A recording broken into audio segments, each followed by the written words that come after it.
Hello, my name is Evan Cook, and I am doing my presentation on the Falklands War. A little bit of background why I chose the Falklands War for my presentation is because it is something I actually have never heard of before actually doing research to make this presentation. And the more I delved into it, the more I was actually interested in it, and that is the reason why I chose it. So, a little bit of introduction into the Falklands War itself is the Falklands War actually occurred in 1922 between Britain and Argentina. This was a territorial conflict over the Falkland Island, which the conflict was mainly influenced by many historical disputes and political motivations of the time, and the significance of the actual war lies in its geopolitical implications, human cost, and unresolved sovereignty issues resolving the island. So, a little bit of background about it is the Falkland Islands have been under British control since 1833.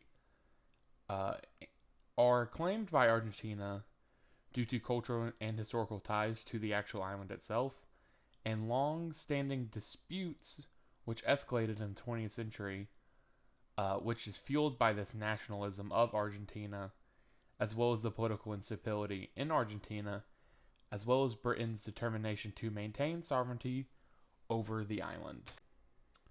So let's delve further into the outbreak of war in the Falklands. So on April 2nd, 1982, Argentina would launch Operation Rosario, which was an amphibious invasion of the Falklands to quickly overwhelm the small British forces garrisoned there. Britain, on the other hand, would respond quickly by deploying a naval task force under the UK's Prime Minister Margaret Thatcher. She would see the invasion from Argentina as an act of aggression, so she would dispatch the naval task force to reclaim the islands, and doing so, the conflict would escalate into actually a full-scale war, lasting about 74 days, involving both intense naval and air battles. And after 74 days, Argentina would ultimately surrender, which would lead to mass protests in Argentina, which would ultimately lead to the fall of its government.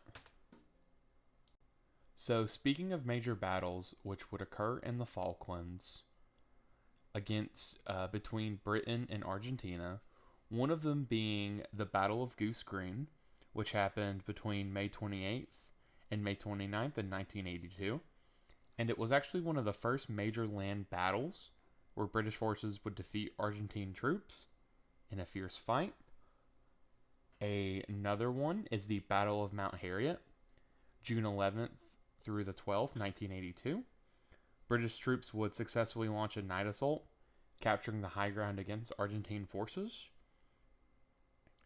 Another battle following this string of conflict was the Battle of Mount Longdon in June 11th and 12th, the same day of Mount Harriet, and it was a brutal close quarters battle that saw heavy casualties on both sides.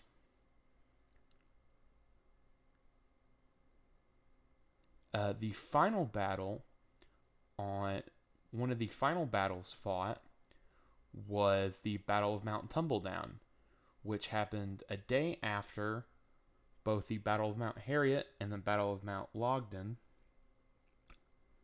It is one of the final battles where British forces would overcome Argentine defenses, which would ultimately lead to the war's conclusion at the Battle of Wireless Ridge.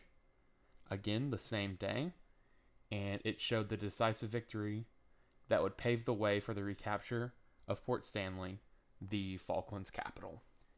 Each of these battles would play a crucial role in actually shaping the outcome of the war, and they would include many naval and air operations, including the uses of missiles and submarines, showcasing modern warfare techniques and Britain's military superiority over Argentina during the time. So, what I have right here is a map detailing the battles mentioned before and a lot of the military troop placements between Argentina and Britain. So, if we're looking at this map right here, each of the symbols marked with this right here shows where the major conflicts of the Falklands War happened, and they happened all over the islands in the Falklands. Like here's the Battle of Goose Green we mentioned. Here's when they took the port. And it also shows like the troop movements of British land and everything there. Argentina troops are the ones marked with the green, and British forces pushing into these battles are marked with the arrows there. Over on this image, it actually shows a lot of Argentina's air bases and submarines ready to back up them in the actual battle in the Falklands.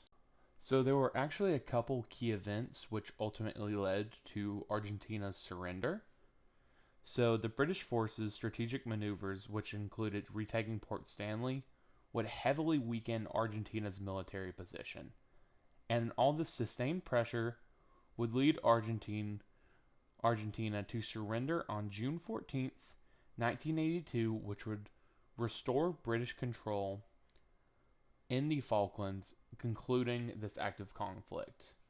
British forces would demonstrate their superior and logistical tactical planning.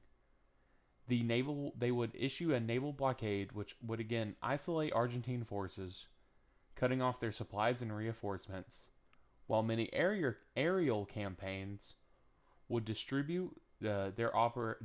their operations.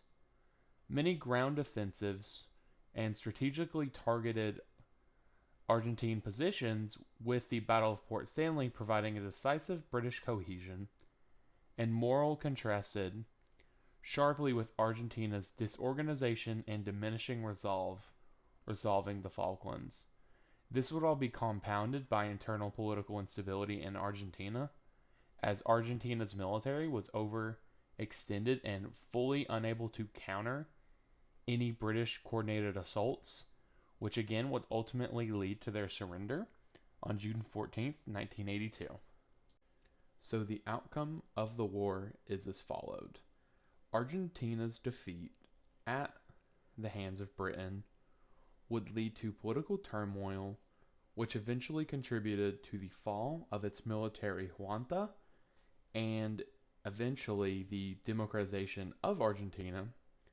Britain, on the other hand, this victory would reinforce and refine its national pride and military confidence.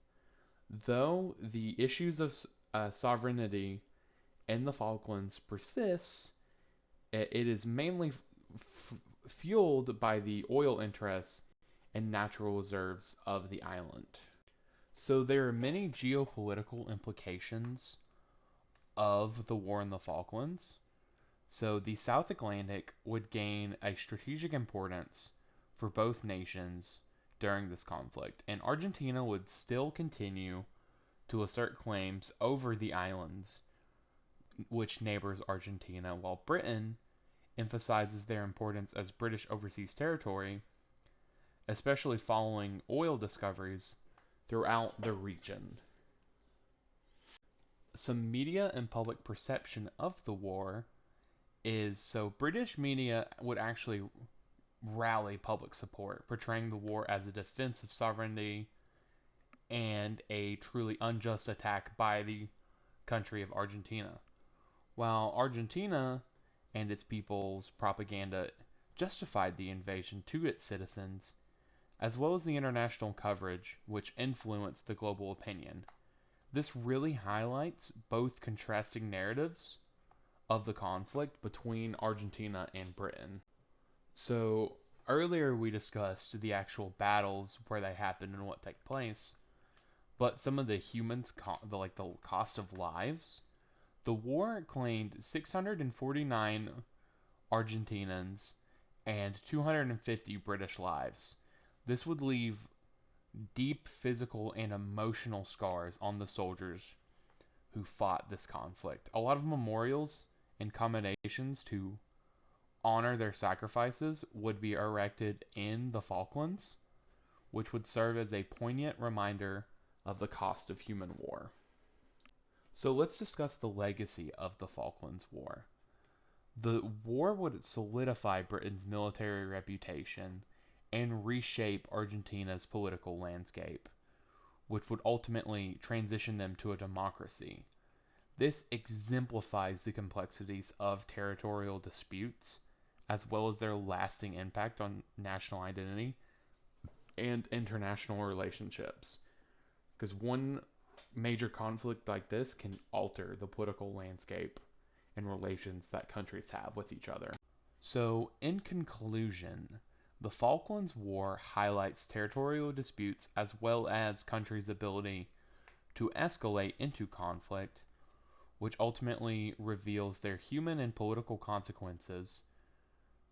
What is important is we must reflect on its unresolved tensions and the lessons in sovereignty, which continues and will continue to shape our perspectives on the modern challenges of territorial conflicts. Thank you for listening to my presentation. Here's all the sources I used to learn more about the Falklands War and be able to explain it well to you while listening. Again, thank you for your time, and that's all I had.